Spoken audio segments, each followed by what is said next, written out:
ఒక్కోసారి మన అనుకున్న వాళ్ళందరూ మనల్ని వదిలి వెళ్లిపోవచ్చు.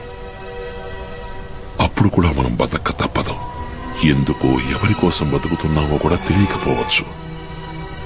అయినా దేనికి మనం చెల్లించకూడదు. ఇప్పుడు దీన్ని నీకు ఇంగ్లీష్ లో చెప్పనా? That's life.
ఒకప్పుడు మేస్త్రి పని చేస్తూ ఉన్నా.